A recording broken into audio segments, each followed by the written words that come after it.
في 2017 كاين تقريبا حوالي 45 مليون امريكي اللي عندهم بيد كريديت. شنو تعني هذا؟ هذا تعني ان هاد الناس غيلقاو صعوبه في ايجاد سكن، صعوبه في الحصول على تامين على السياره، ومشاكل كبيره في الحصول على وظيفه. لكن تعيش في امريكان ولا ناوي تجي تعيش في امريكان، راه مهم بزاف تعرف شنو هو كريديت سكور وكيفاش هذا النظام تيخدم. عرفتي علاش؟ لانه الا كان عندك ابيد كريديت سكور غادي يشوفوا في شوفات الاحتكار وغادي يتعاملوا معك بحال شي واحد كان تيعطيك ايام كورونا، حتى واحد ما غيبغي يتعامل معك. بالعكس الا كان عندك اكسلنت ولا جود كريديت سكور غادي يشوفوك انسان مسؤول وقاد بالمسؤوليه. الحياه غتكون زوينه، الحياه غتكون سهله، الفائده قليله لدرجه تحس انهم يقدروا give you a fucking free money. بغيتك تركز معايا مزيان في هذا الفيديو، المعلومات اللي فيه راه تسوى الالاف ديال الدولارات. انا عاود نكررها، لا بغيتي تعيش مزيان في امريكان راه خاص يكون عندك جود كريديت سكور. هذه 16 عام وانا عايش في امريكا، قمت بدراسات وبحث وتحاليل كل جانب من جوانب كيفاش يمكن لي يكون عندي اكسلنت ولا جود كريديت سكور وكيفاش نحافظ عليه. ماي سكور اكسلنت 814، وفي هذا الفيديو غادي نعلمك كيفاش يمكن لك تبني جود كريديت سكور. اولا خاصك تعرف فين انت واقف. الا كنتي بين 300 و 579 للاسف راه عندك باد كريديت سكور، ولكن ما تقلقش راه يمكن لينا ونقدروا نصلحوا هذا المشكل في مده بين 6 شهور حتى العام. لكن انت بين 580 حتى ل 699 ترى السكور عندك عاديه، يور سكور از فير، ولكن راه نقدر نساعدك ونوريك كيفاش تحسن يور سكور خلال 6 شهور. لكن انت من 720 حتى ل 799 يور سكور از جود، وبزاف الحالات يمكن لك تستافد من نفس الامتيازات اللي عند واحد عنده بيرفكت كريديت سكور. من 800 حتى 850 فانت عندك اكسلنت كريديت. دابا شنو خاصك تعرف على كريديت سكور؟ كاين 3 فئات رئيسيه، كاين سوبر برايم، كاين برايم، وكاين ساب برايم. سوبر برايم درجه كريديت 720 وما فوق، تعامل خاص، معدل الفائده ناقصه بزاف،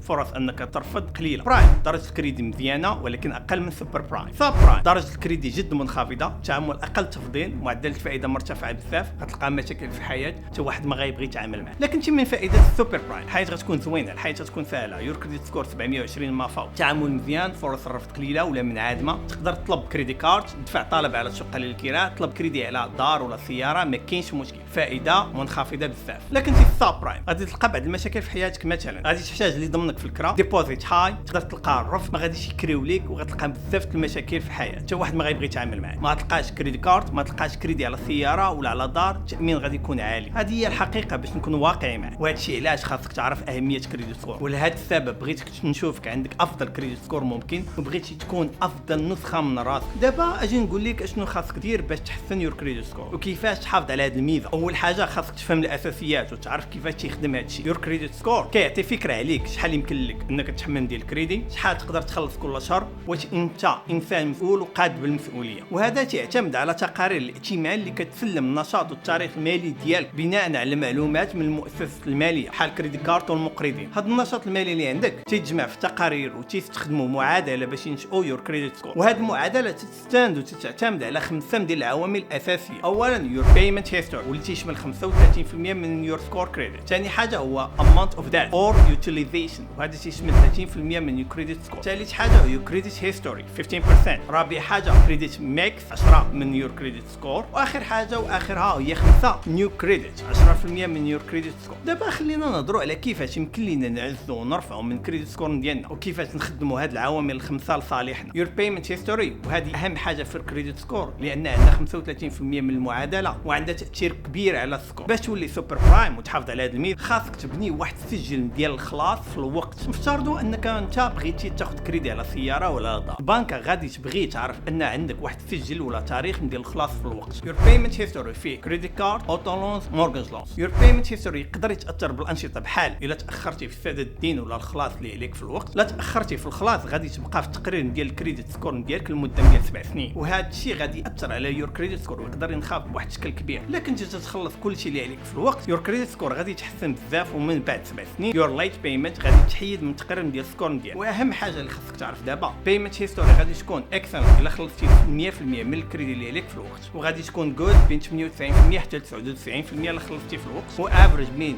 97% حتى 90%، بلو افريج اقل من 90%. دابا غنعطيك بعض النصائح العامه. قبل خلينا نكونوا واقعيين، خاصك تخلص اللي عليك في الوقت المحدد وتكون قد المسؤوليه. لا تاخرتي في الخلاص ياس غادي تاثر يور كريديت سكور. العامل رقم 2 هو شحال ديال الكريدي اللي تقدر تستخدم ولا النسبه اللي تستخدمها واللي تنسميوه كريديت يوتيليزيشن، وهذا تيشكل 30% من معادله التاثير على كريديت سكور. كريديت يوتيليزيشن بمعنى اخر هو شحال ديال الكريدي اللي تقدر تستخدم. How much of your available credit you are using. كل ما كان عندك يوتيليزيشن اقل كل ما كان افضل، كل ما كان احسن. لا استخدمتي نسبه عاليه من الكريدي اللي عندك، هذا تعطي فكره انك انسان غير مسؤول وعندك فرصه كبيره على انك تاخر ولا ما تقدرش تخلص كريدي اللي عليك. ها يوتيليزيشن يقدر ياثر سلبا على يور كريديت سكور ويخليه ينقص، والعكس صحيح. اللو كريديت يوتيليزيشن تيزيد وترفع من الكريديت سكور. دابا نهضروا على بعض النصائح العامه على كريديت يوتيليزيشن. لا استخدمتي الكريدي اللي عندك من 0 حتى ل 10% من الكريدي اللي عندك، هذا اكسلنت. من 11 حتى 30 جود، من 31 حتى 60 افريج، من 61 حتى 100% بلو افريج. اهم نصيحه خلص يور كريديت كارد بشكل دائم. نفترضوا انك تخلص يور كريديت كارد كل شهر وعندك اعتقاد ان يور كريديت ريبورت فيه $0 في البالانس، ولكن راه ماشي هكا تستخدم كريديت كارد، ماشي هكا تستخدم كريديت ريبورت. لا، شركه كريديت كارد اللي عندك غتصيف يور بالانس ريبورت واحد النهار محدد وانت خصك تخلص قبل هذا النهار. هذا النهار تكون مكتوب عليه. نصيحه رقم 2 دون نوت كلوز داون اند يوز كريديت كارد. الا كانت عندك كريديت كارد اوبن وما تتخدمهاش خليها، هذا تيخلي ان عندك مزيد من الكريدي اللي تقدر تستخدمه وتيخلي يور كريديت يوتيليزيشن لو، وهادشي اللي تيرفع من كريديت سكور ديالك. ولكن خاصك دير بالك وخاصك تعرف ان بعض كريديت كارد يقدر يلغيو يور كريديت الا ما خدمتيش لمده ديال عام. باش تغلب على هذا المشكل حاول انك تستخدمها في اي اشتراك شهري. 3 يور كريديت هيستوري، وهذا اللي تشمل 10% من يور كريديت سكور. تعطي فكره على المده اللي عندك فيها كريديت والمتوسط العمر ديال الحساب ديالك. كل ما كان عندك كريديت قديم كل ما مزيان، لانه تعطي فكره انك عندك تجربه وعندك خبره في استخدام الكريدي وانك انسان جدير بالثقه. هذا علاش خاصك تبدا تبني يور كريديت سكور في بدايه حياتك الماليه، وفي اقرب وقت دخلتي فيه لامريكا تفتح كريديت كارد تستخدمها بواحد الشكل حكيم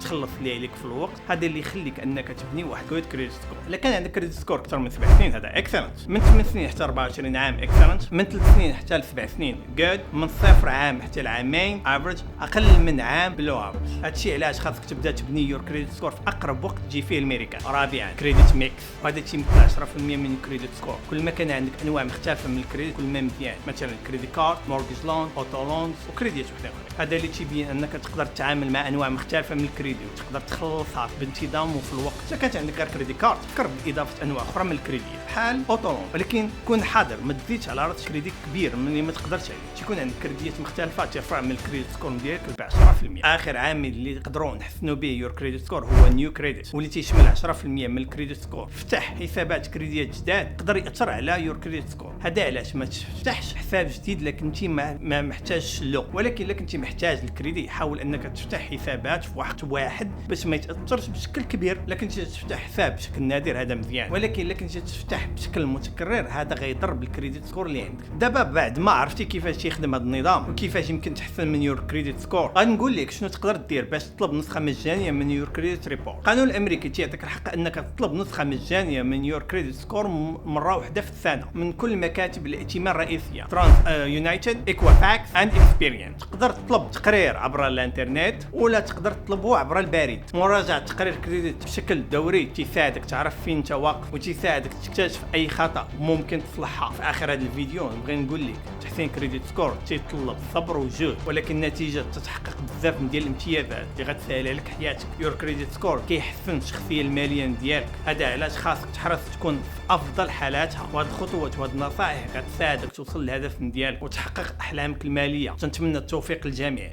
لكن تحتاج لاي مساعده ما ترددش انك تخلي لي سؤال في الكومنت، دير لايك، سبسكرايب، شارك هذا الفيديو مع اصحابك، وبسلامه.